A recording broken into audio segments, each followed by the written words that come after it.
观众朋友、网友朋友，大家好，我是付前少。最近，美国空军用一架 C-130中型战术运输机搞了一次导弹发射试验。这个发射试验比较有意思。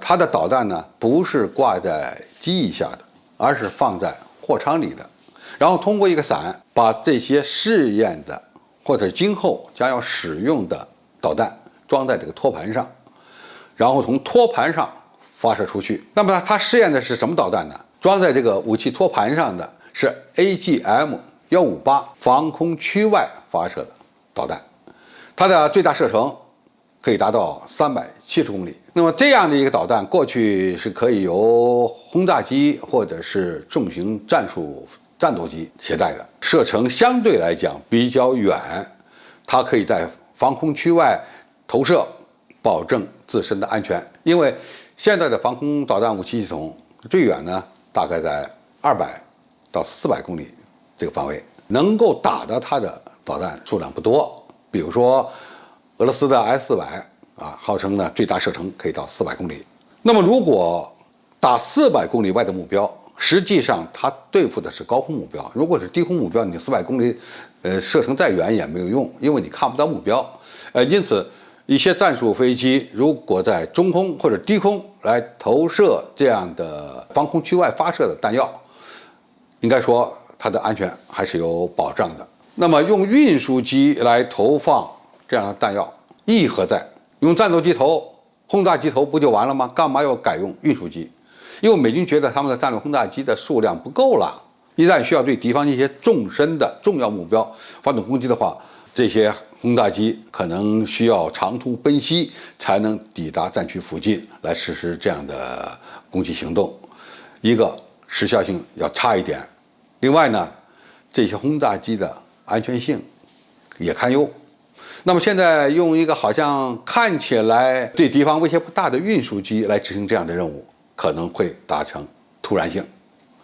那么370公里的导弹射程就能保证 C-130或者是今后要发展的 C-17武器平台的安全吗？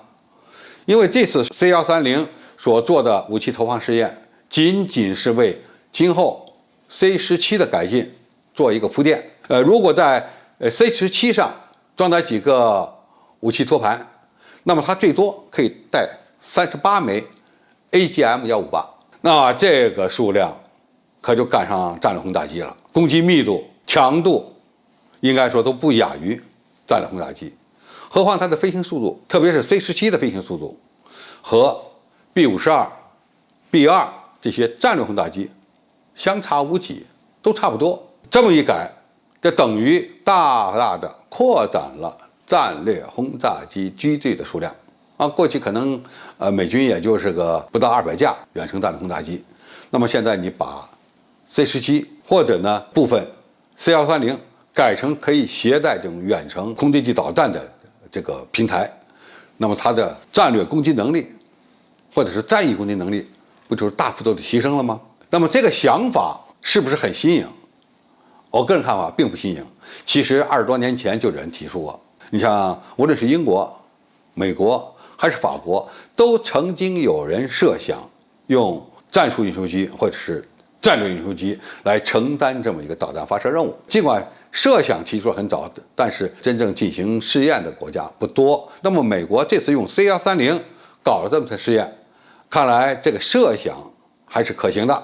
那么如果它真的试验成功了，今后 C-17或者部分 C-130都改成了这种导弹发射平台，会出现什么问题？美国军方内部呢也有一些反对的声音，说战略运输机或者战术运输机是执行运输使命的，你把它改成轰炸机，那么我运输的力量势必就削弱。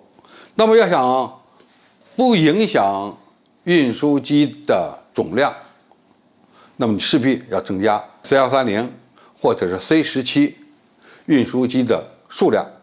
C-130现在问题还不大，还在生产。虽然从上个世纪50年代 C-130就诞生了，到现在很多国家还需要，美国军方也还需要，但是 C-17可是已经停产了。要想把 C-17复产，现在来看基本上没有可能。你到底是拿它当轰炸机用呢，还是拿它当运输机用？这恐怕未来会产生一个矛盾。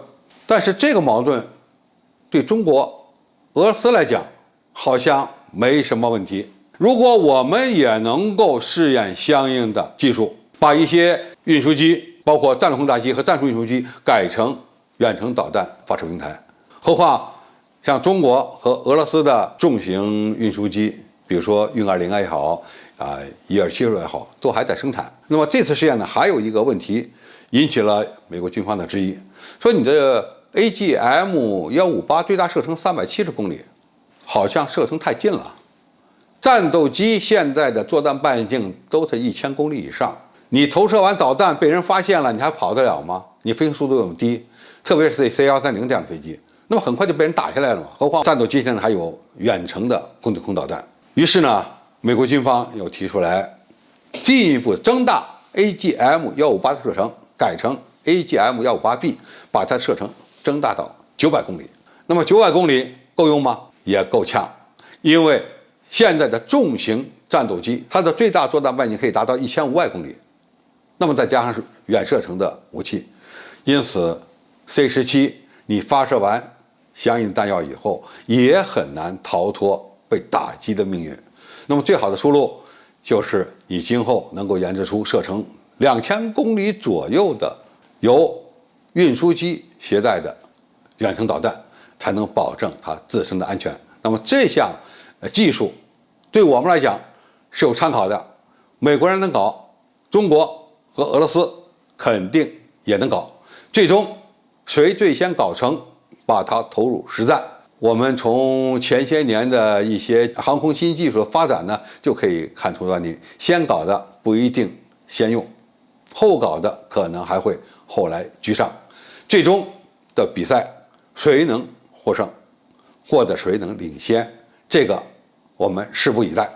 好，今天介绍就到这里，谢谢大家收看。感兴趣的朋友，我们可以在下面的留言区留言交流讨论。我们下期再见。